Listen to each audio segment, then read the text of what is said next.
want to take you to Luke chapter 18, and yes, gentlemen, go in a different direction, my friends. So, Luke chapter 18.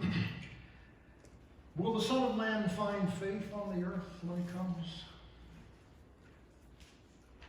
What do you think? Will the Son of Man find faith on the earth when he comes? You know who answered that question? I just did, but who asked it first? He did. He did. Luke chapter 18, verse 1. Then he spoke a parable to them that men always ought to pray and not lose heart, saying, there was in a certain city a judge who did not fear God nor regard man. Now there was a widow in that city, and she came to him saying, get justice for me, or avenge me from my adversary. And he would not for a while, but afterward he said within himself, though I do not fear God nor regard man, yet because this widow troubles me, she's bugging me, because this widow troubles me, I will avenge her. She's wearing me out. So I'm going to avenge her, lest by her continual coming she weary me. Then the Lord said, hear what the unjust judge said. What the unjust judge said. And shall not God avenge his own elect who cry out by day and night to him, though he bears long with them? I tell you that he will avenge them speedily. Nevertheless, when the Son of Man comes, will he really find faith on the earth? Father, again, thank you for your word. Thank you, Jesus, for speaking to us. Thank you for helping us today accomplish your work in our hearts in Jesus' name. So, what's the point of the parable? Well, he tells us right up front. Luke tells us right up front what the point is. Verse 1. A parable, by the way, is an earthly story with a heavenly meaning. It has a spiritual meaning. Jesus often spoke in parables. And on one occasion, his disciples asked him, why do you speak in parables? You've heard me say this before, but some of you have not, so I'll say it again. Why do you speak to them in parables? Why do you do that? Jesus said, I do that so they won't understand. That would raise the question, what? So they won't understand? You speak in parables so they won't understand? Exactly what he said, and that's exactly what he meant. Yeah. They are the ones who think they know. They are the ones who don't have a love for truth. So I speak to them in parables so they won't understand. As long as they have a heart that is resistant to truth, they don't have the privilege. They don't have the opportunity to understand. Right. But he did explain parables to his own. Yes. Like the parable of the sower. He explained to them exactly what that parable meant, because he wanted his own to understand. He wanted us to understand what he meant. Yes. So he says here, Luke says, this is the parable, this is the essence of it. This is the point that Jesus is wanting to make, that men ought always to pray and not lose heart. Now again, I ask you this question. Why would we be admonished through the gospel writer Luke not to lose heart, but to keep praying? Because we're tempted to stop praying, and we're tempted to lose heart. Now, in case you don't know, we're in a serious situation in this country. It looks like all hell has been unleashed. It's not just about tearing things down, tearing down monuments and burning things. That's a problem in itself. But there's something else much more sinister at work. There's a spiritual battle here. It's not about Republican and Democrat necessarily, but there is essentially a spiritual assault that is underway. And because at this point, at least for the last several months, it's going on for a long time, not something new, but it's intensified greatly. And it is very easy, if you let yourself, to just focus on that and to lose heart. But Luke says, Jesus told a parable because he wanted us to know we shouldn't stop praying, that we should not lose heart. Now, if you haven't been tempted to lose heart, good for you. But for some of the rest of us, it gets to the point sometimes where you think, right? It's easy. It's human. But again, remember, it's not just the fact that Jesus tells us something. It's the fact that he tells us. Remember who he is now. He's not just a fantastic teacher. He's not just a great prophet. He's not that person that everybody is drawn to because he is so charismatic. He is the Son of the living God. He is the Son of Man. He is the Word made flesh who dwelt among us, and we beheld his glory. The glory is of the only begotten of the Father, full of grace and truth. He is God in the flesh. Yes. So when he speaks, it's not just hot air. That's right. It's life. Yes. Hallelujah. Life. So he says, there was in a certain city a judge. This man was not a God-fearing judge. He was a pagan. He didn't have anything to do with God. But he was a judge in a position of authority.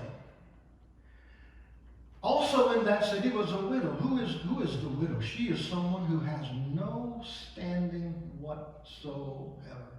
She's a woman. Strike one. She's a widow. Strike two.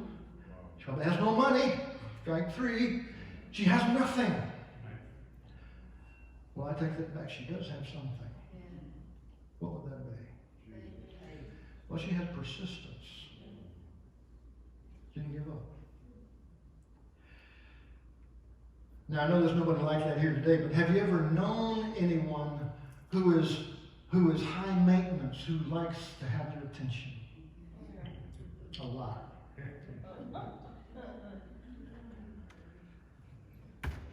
Persistent.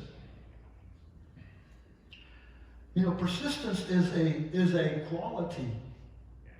It can be annoying sometimes, but it is a quality, especially if you are persistent about the right things. And this woman, this widow, was persistent about something that was necessary. She came to him saying, "Get justice for me from my adversary." She had been mistreated by someone. There was a person, I don't know who, but there was a person who was set against her. She had no power. She did not have political clout. She didn't have anything to rely upon. All she had really was, again, her persistence and her unwillingness to give in. And she knew where to go, at least to make the attempt to get justice. So she went to this judge. He was the best she had. There wasn't anybody else. So she went to him, and he listened to her, or put up with her for however long. She kept coming. She just simply did not give up. Got to the point where he was worn down. She had worn him down. Now I want you to, of course, make the distinction and see the contrast between that judge and our judge. Yes, amen. Our judge is not unjust. Amen. Our judge does not grow weary with us. That's right. He doesn't tire of hearing your voice. If that thought ever comes into your mind, that thought didn't come from him. That's right. It's the enemy who would tell you, God's not hearing you, you may as well be quiet, you may as well give up, you may as well give in. That's not God talking to you. No, that's true. He's the same God who says through his apostle Paul, pray without ceasing. So any suggestion that comes to you from somewhere else that you should stop praying, stop seeking his face is not coming from heaven. It's not coming from God. But this judge, he's unjust. He says, you know, she's wearing me out. And he's not even going to avenge her because he has a compassionate heart. Not about that. But again, contrast him with our judge. Our judge is the judge who, when he saw the multitudes, was moved with compassion. But he didn't just feel sorry for them or for us. He did something about the situation. And I think it's safe to say that every one of us who are here are an indication of the compassion of our judge. That is, we wouldn't be here if we had not been on the receiving end of his compassion. When I was physically born into this world, I knew nothing about him. I didn't go looking for Jesus when I was a kid. I didn't know. I was born into a godly family, a mom and dad that loved God, that sought to raise us in the fear of the Lord. That in itself is a gift of grace to me. Yes. I don't take that for granted. I'm so grateful for that. So I'm totally on the receiving end of his compassion. And so are you. Whether you were born into a godly family or not is beside the point. You're here now. And when I say here, I don't mean just sitting in a church building. I mean here in his family. How did we get here? Well, I found Jesus. Well, actually, he found you. He came to your rescue. And you know what? He's come to my rescue countless times. I started to say hundreds of times, but it's countless times he's come to my rescue by way of reproof, correction, conviction, and simply just out and out rescue and preserving my life when I didn't even know my life was in danger.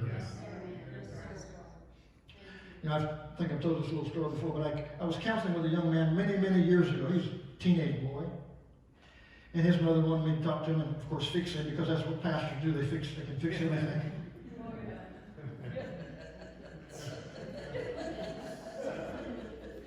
Okay? So, that's a joke, by the way. So I told this young guy, I said, you know what? You're pretty smart when you're by yourself.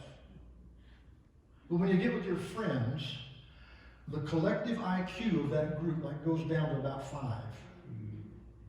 Because you get together as a group of young guys and you get really stupid. Yeah. And you do, and I did that when I was young. I would get with some of my church friends. We'd go do stuff that, you said, why'd you do that? Well, it seemed like the thing to do at the time. It seemed like a good idea. You know the famous last words of a redneck? Watch this.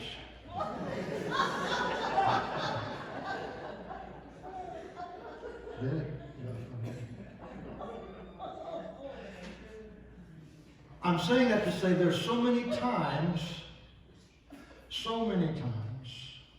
that he came to my rescue and I didn't even know I was in danger. Yeah, amen. Compassion. Yeah. Mercy.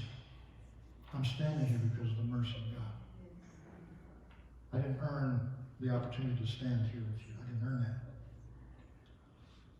This is compassion. We have a compassionate judge. You know how compassionate our judge is? He took our punishment for us. Yes, he died the death that you and I deserve to die. Amen.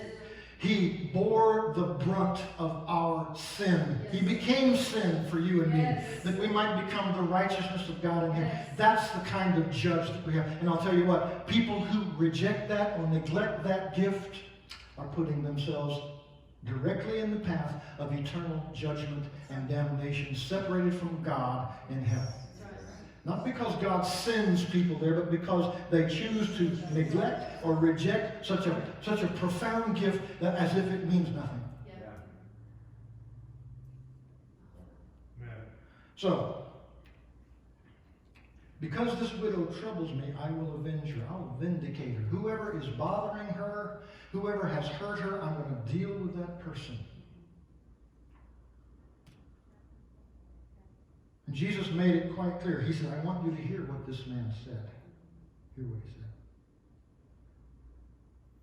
Listen to his words. He said, I am going to avenge her.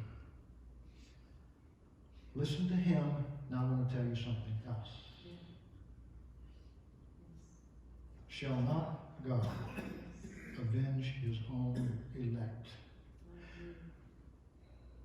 Have you been born again? Amen. If you are a born again child of God, you are a part of his elect. Yes, sir. Chosen. Yes, sir. Chosen. Right. How do you know if you are chosen, or if he has chosen you? I heard someone say one time, well, imagine a door like those doors there. Over the top of the door it says, whosoever will, let him come. You walk through that door. You choose to go through that door. Look back over your shoulder, and you see on the other side of the door the term elect. Yes. Chosen. Now, how did you get to the point where you made that decision? We used this term some years ago in I think a Wednesday night Bible study. It's called prevenient grace. Not convenient grace, but prevenient grace. It's the grace that leads you to the grace of God. It's the setup. Hallelujah. It's the setup that he orchestrates in your life to bring you to a place of decision. Like I said, I didn't find him. He found me. His grace that came before brought me to a place of decision. And he continues to do that. He continues to work his grace in my life, the grace to repent. Yes. So shall not God avenge his own elect, the chosen ones, who cry out day and night to him, though he bears long with them? There's a lot in that verse that we should see and remember. He asks a question which has an obvious answer. Shall not God avenge his own elect? The obvious answer to that question is yes. Yes. He will avenge, he will vindicate you ultimately. Whatever that means, all of that entails. Jesus said, heaven and earth will pass away, or the word says, but my word shall not pass away. That's right. Not one, even smallest stroke of the pen of the Word of God will pass away. All of it. He said, I didn't come to do away with the law. I came to fulfill it. Yes. So there's nothing that God has promised that will fall to the ground and not be fulfilled. His entire promise, and I use that with a capital P, God's promise will be ultimately and completely and totally fulfilled to the nth degree. Yes, sir. Completely. Which means that he will avenge, he will vindicate his elect. He will vindicate his bride. He will vindicate the church. Everything and everyone that is coming against the righteous remnant of God's people will be rightly and justly and forever dealt with according to his perfect word and will. Amen. But he doesn't just stop by saying the elect. He says those who cry out day and night.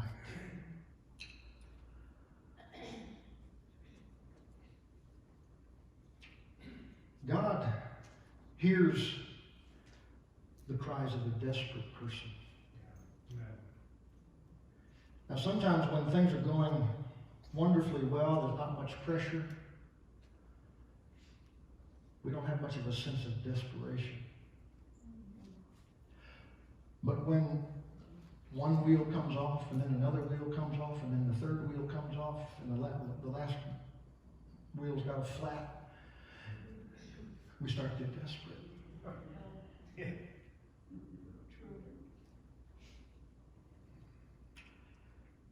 And we start to pray with all prayer. Prayer and supplication. Supplication is intense, unrelenting. I will not let go until you bless me kind of prayer. God, I will not give up. I hold you, Lord, to your promise, as if he's going to deviate from his promise, and yet we hold on to him and say, Lord, I will not allow you to forget your promise. He's not going to anyway. But when we reach that place of saying, God, I am absolutely and totally dependent on you, nowhere else for me to go, you and you alone, day and night. Though he bears long. You know, some of you, along with myself, might say, I wish he had left that part out. I wish he put a period after crying out day and night, and leaving that part out about bearing long, taking a long time. Things take a long time, at least for the way we feel, the way we see it. Things take a long time. When we're praying about something that we really want to see change, it can be, or at least seem like a terribly long time. But he's telling us up front, Jesus hasn't really hid anything from us that we need to know. Yeah. There are things we don't know, but maybe we don't need to know them right now, but there are things that we need to know that he has told us. He's telling us here, yes, there is going to be periods of time that are delays, what feel like delays. Like God has gone on vacation, and he's not answering his phone, and just God is nowhere to be found, and he doesn't hear.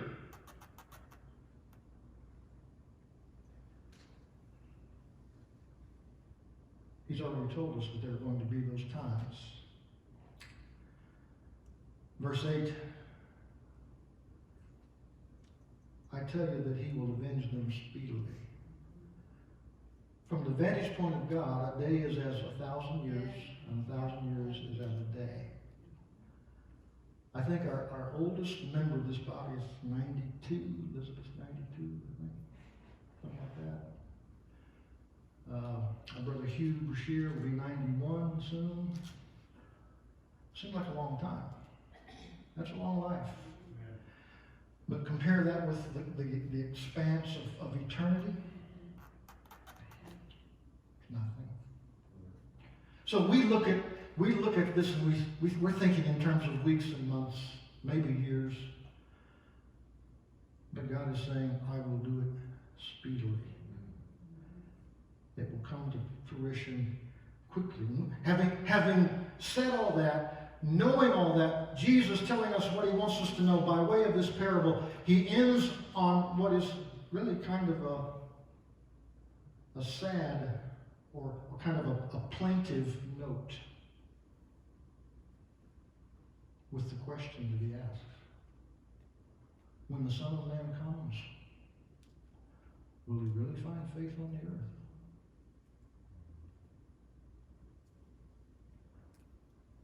I mean, we can only try to imagine his countenance when he said that. As God, he knows, obviously he knows what's happening, but he also knows what's coming. And what's coming may be harder still. What would it take for you to lose heart? You don't have to answer that out loud, but I'm asking. I have to ask myself that. What would it take for you to give up?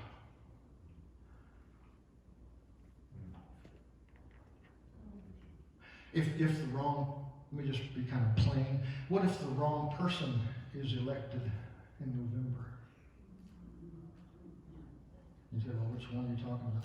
Well, I'm not going to say which one. What if the wrong person, from your vantage point, is elected? What if the Marxist socialists gain complete control of everything?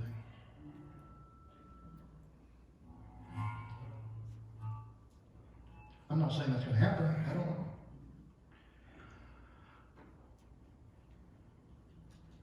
You know, there are people on this planet, as you well know, you hear me talk about it from time to time. There are people on this planet who live with the reality of persecution, harsh persecution, every day. Yeah. Every day. Yeah.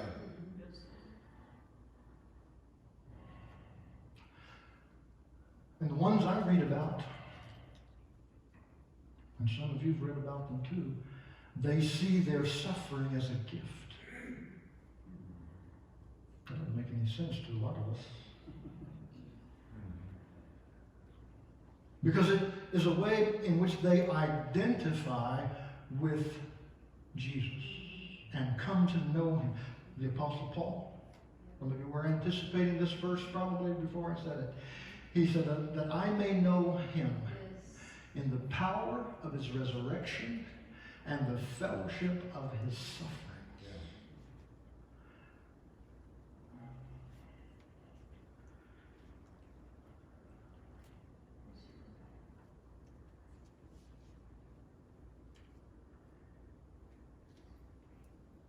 You know, it's very easy if we allow this to happen for bitterness and even hatred to form in our hearts toward people that are doing certain things. And to join the chorus on social media, attacking, arguing, going into all of that engagement in the not just discussion, but the clamor of people fighting against one another with their words. It's very easy for us as Christians to go down that path. And for our hearts to become embittered, hateful, resentful. And I'm saying this to you because I've been addressed myself about this very thing. When Jesus comes in the clouds, and I don't know the day or the hour, nor do any of the rest of us, he's coming back for a bride, a church that is without spot or wrinkle, a church that is full of forgiveness and love. That does not mean that we approve of, nor do we agree with wickedness. It does not mean that we don't speak up.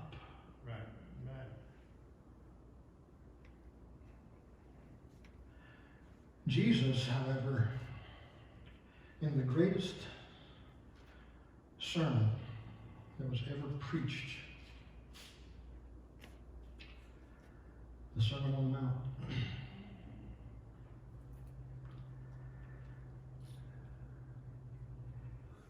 said, if you have heard that it was said, you shall love your neighbor and hate your enemy. But I say to you, love your enemies. Really? You're serious about that, Jesus? Love your enemies? It's exactly what he said, and he's talking to me. But I say to you, love your enemies. How do you do that? He tells us, bless those who curse you. Do good to those who hate you, and pray for those who spitefully use you and persecute you, that you may be sons of your Father in heaven. This is Matthew 5, verse 43, and verses following there. For he makes his sun rise on the evil and on the good. That doesn't mean he approves of the evil. Understand that. This is not about approving of evil. No. It's not about agreeing with evil. He sends rain on the just and on the unjust. For if you love those who love you, what reward have you? Do not even the tax collectors, the worst kind of people in his day, do not even the tax collectors do the same? And if you greet your brethren only, what do you more than others? Do not even the tax collectors do so?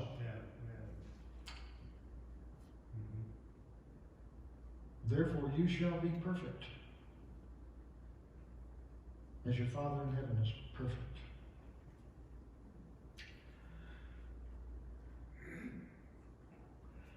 I don't know about you, but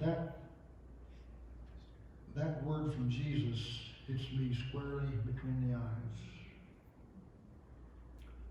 Because I have the capacity to get very, very angry about things that I see. and resentful. But I'll just tell you that this very week the Lord has dealt with me about that. And He's looking for a church that's filled with forgiveness and love. And again, please don't misunderstand me. I'm not talking about agreeing with evil. I'm not talking about patting people on the back who are acting like heathens.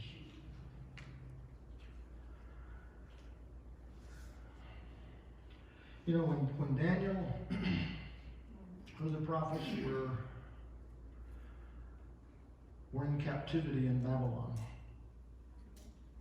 God spoke through the prophet and instructed the prophets to tell the people to pray for Babylon.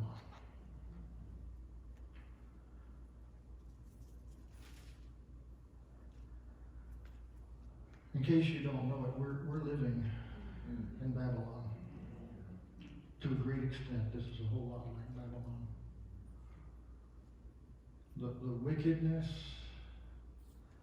the lawlessness, the violence, the hatred, the murder, and I'm including the murder of innocent, unborn children of every race. That's right. That nobody seems to be outraged about. No.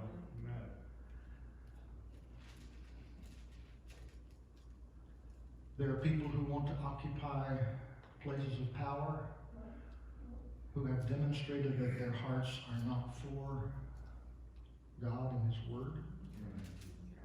I know that. You know that. There are people who are standard bearers for groups, other groups that are publicly anti-God and totally in favor of the murder of innocent unborn children.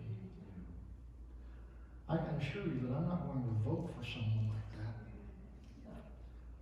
But that doesn't mean that I do not pray for the soul of those people who are in those places.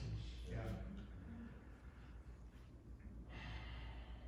And for all who are in authority, not only in the White House, but in the Congress, in the courts. You know, the people who sit on the Supreme Court, this is my opinion, you can take it or leave it, but each one of them will stand before God with the decisions that they've made. Yes, sir. That's a sobering thing to me. Yeah, it is. So those guys and gals, those gentlemen and ladies need your prayers, Yes. our prayers. Yes.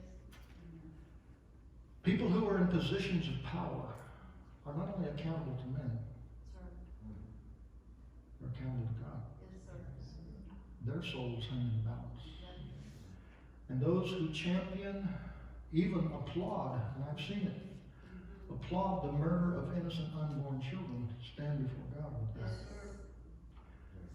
You're on the wrong side of the argument. I'll just tell you straight. It's the wrong side of the argument, period. It just is. You can't make a case for that being health care. Not in my mind. I know I'm rambling a little bit here, but all of this, if we let it just soak into our hearts, will bring us to a place of just out and out bitterness and rancor. And in the process, it will eat your soul like a cancer. Yeah. Jesus said if the salt loses its savor, it's not good for anything. And all the good works that we try to do, all the stuff that we try to do, becomes wood, hay, and stubble, and burns. Nothing. So I stand here with you, among you, as someone who needs to hear Jesus speak. As much as anybody here. I need to hear him speak and ask this question of me. Stephen, that's my given name, Stephen, will you be a man of faith when the Son of Man comes? Will I find faith in you, Stephen? Will you be walking in forgiveness and love when I come?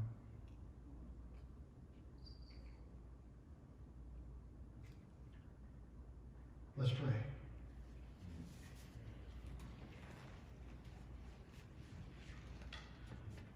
Father, you are holy, righteous, faithful, merciful, and good.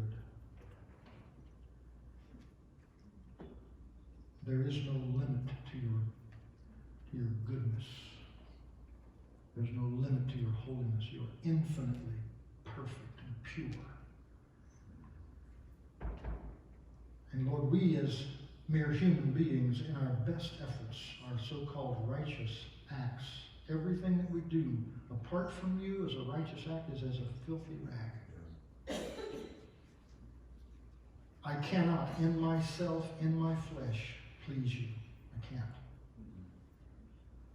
The only righteousness that is of value and worth is the righteousness of your Son, Jesus Christ. And I attest to and confess the fact that Jesus Christ is my Lord and my Savior. Jesus, I confess that you are the Son of God, that you died for me on the cross. And I confess, Lord Jesus, that you rose from the dead.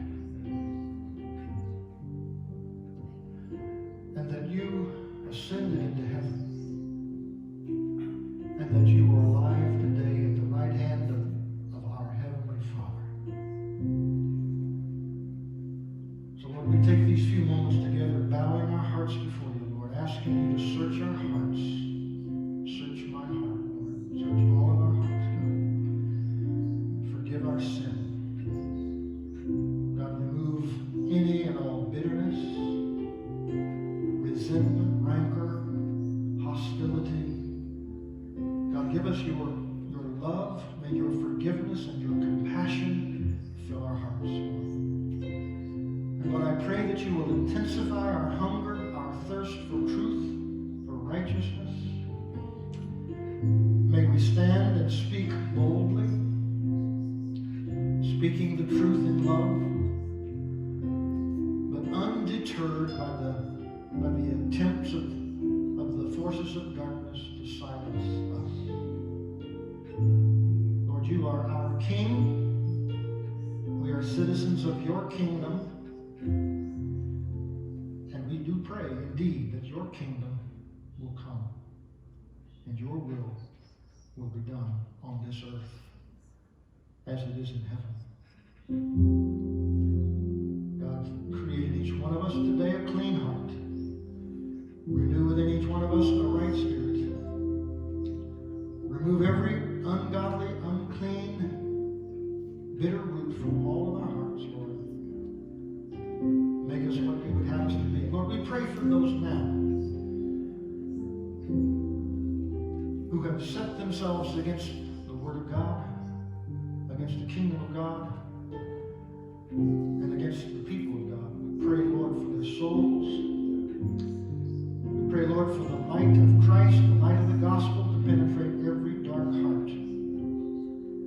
We're not only praying, Lord, for reconciliation between races and between denominations and between groups of people. We pray, Lord, for the reconciliation of men and women to you, Father.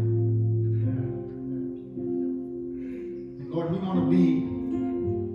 want to be agents of that reconciliation. You've called us to be ministers of reconciliation, reconciling men and women to you. God, that our love for you would be a love that is characterized by what you said it should be. All of our heart, soul, mind, and strength. And that we would love our neighbors, not just the person who lives next door, but all of our neighbors that we encounter. We would love them as we love ourselves. And all that means and every implication of that. But may our hearts be hearts of kindness. May your goodness flow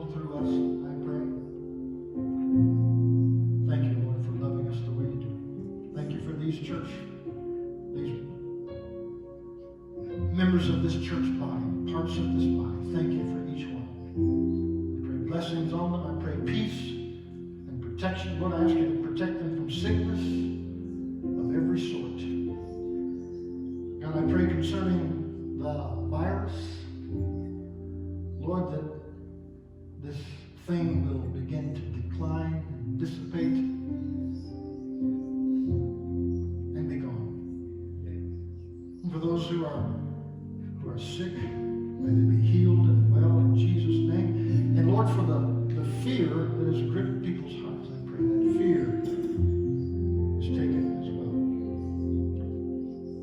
Lord, may we walk in peace and protection. In Jesus' name. Amen. Amen. Well, if you don't mind, stand please.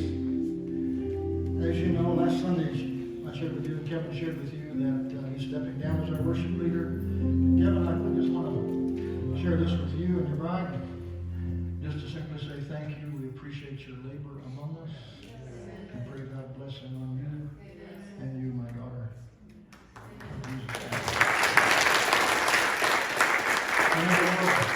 May the Lord bless you and keep you. The Lord make his face shine upon you and be gracious to you. The Lord lift up his countenance upon you and give you peace. Amen. God bless you, folks.